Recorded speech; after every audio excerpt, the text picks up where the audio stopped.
Village food চ্যানেলে সবাইকে নমস্কার এবং স্বাগত। আশা করি সবাই ভালো আছেন। আজ তৈরি করছি খুবই সুস্বাদু একটি পিঠা, মালপুয়া। মালপুয়া প্রায় সময়ই আমরা চালের গুঁড়া আর গুড় দিয়ে তৈরি করি, তবে গরমকালে এরকম পাকা কাঁঠাল দিয়ে তৈরি করে নিন। ভীষণ মজার একটি পিঠে, আর এর স্বাদও একটু ব্যতিক্রম, তাই সবার খেতেই ভালো লাগবে। এখানে পিঠা তৈরির জন্য নিয়েছি নরম কাঁঠাল, আর নরম কাঁঠাল নিলেই এই পিঠাটা তৈরি করতে সুবিধা হয়। সেই সাথে নিয়েছি খেজুর গুড়, চালের গুঁড়া এবং ময়দা। কাঁঠালের কুশ থেকে বিচিগুলো শুরুতেই ছাড়িয়ে নিয়েছি, আর এবার হাত দিয়ে হালকা একটু চটকে নেওয়ার পর নেটে করে ভালো করে ছেঁকে নিলাম, তাহলে আঁশটা থেকে যাবে। আর এরকম যত সুন্দর চটকে বা ছেঁকে তৈরি করা যায় ততই পিঠাটা খুবই নরম হয় আর খেতেও ভালো লাগে। এবার এতে একে একে দিয়ে দিলাম চালের গুঁড়া, ময়দা, সামান্য পরিমাণে লবণ আর বেকিং সোডা। বেকিং সোডা পরিমাণে খুবই কম দিতে হবে ময়দা বা চালের গুঁড়ার পরিমাণ অনুসারে। সেই সাথে দিয়ে দিলাম খেজুরের গুড় আর অল্প একটু গরম জল। গরম জলটা খুব বেশি গরম না, একেবারেই হালকা আছে চুলায় কিছুক্ষণ রেখে সাথে সাথে নামিয়ে রেখেছি। পিঠাটা তৈরির জন্য বা চালের গুঁড়া একটু নরম করে নেওয়ার জন্য হালকা গরম জল বা কুসুম গরম জল ব্যবহার করলে চালের গুঁড়াটা সহজে আঠালো ভাব হয়। যেহেতু এখানে শুকনো চালের গুঁড়া দিয়েছি, তাই হালকা গরম জল দিলে মাখাতে সুবিধা হয়। একে একে সবগুলো উপকরণ এভাবে মাখিয়ে নিয়েছি, আর মাখানোর ফাঁকে প্রয়োজনে সামান্য জল দেয়া যেতে পারে। মাখানোটা এমনভাবে, গুলাটা এমনভাবে তৈরি করতে হবে যাতে অতিরিক্ত ঘন হবে না, আবার বেশি পাতলাও হবে না। চিনি বা গুড় যে কোনো একটাই এখানে ব্যবহার করা যায়, তবে খেজুর গুড়ের কালার খুবই সুন্দর হয় আর মালপুয়া খেতেও ভালো লাগে। আর চালের গুঁড়া বেটে নিলে এই পিঠাগুলো আরও বেশি সুস্বাদু হয়।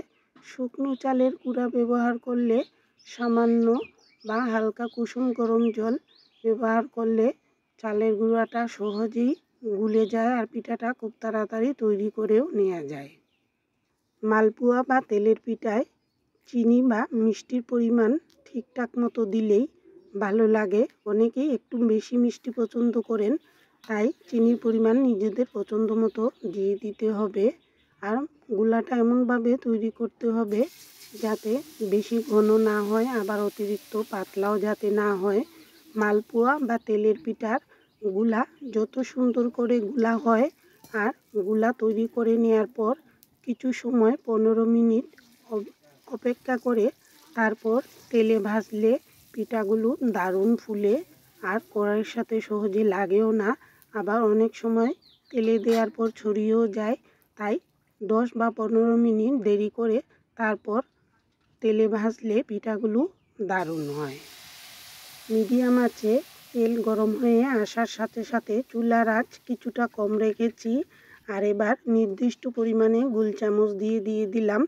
4-5টা হালকা একটু ভাজা হয়ে আসলে পাশ থেকে একটু গরম তেল ছড়িয়ে দিলে পিঠাগুলো সহজে ভাজা হয়। আর মালপুয়া অনেকে একটু কড়া ভাজা খেতে পছন্দ করেন, আবার কেউ হালকা, সেভাবেই নিজেদের রুচি মতো ভেজে নিতে হবে। যেহেতু এই পিঠাগুলো একটা একটা করে তৈরি করতে হয়, তাই সময় অনেকটাই বেশি লাগে।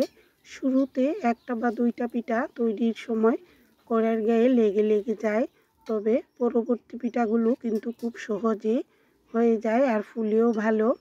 এভাবে কড়াইয়ের এক পাশে রেখে প্রত্যেকটা পিঠা এভাবে তৈরি করে নিচ্ছি। এই পিঠায় তেলের খরচ অনেকটাই বেশি, আর তেল ছেঁকে নিলে তেলের খরচটাও কম পড়ে, তাই পাশে কিছুক্ষণ রেখে তেলটা ভালো করে ঝরিয়ে এভাবে তুলে নিতে হবে। আর সেই ফাঁকেই কিন্তু আরেকটা পিঠা কড়াইতে দিয়ে দিচ্ছি, তাতে একসাথে 2টা কাজও হয়ে যায়। যারা হালকা ভাজি পছন্দ করেন হালকা ভেজেও তুলে নিতে পারেন, আবার একটু কড়া ভেজেও তুলে নিতে পারেন। মালপুয়া বাঙালিদের খুবই পছন্দের একটি পিঠা আর ঐতিহ্যবাহী পিঠাও বলা যায়। তবে গরমের এই সময়ে হাতের কাছে পাকা কাঁঠাল বা আম থাকলে বা কলা দিয়েও তৈরি করতে পারেন। এই ফল দিয়ে তৈরি করলে গরমে স্বাস্থ্যের জন্য ভালো, আর এই পিঠাগুলো খেতেও দারুণ স্বাদ।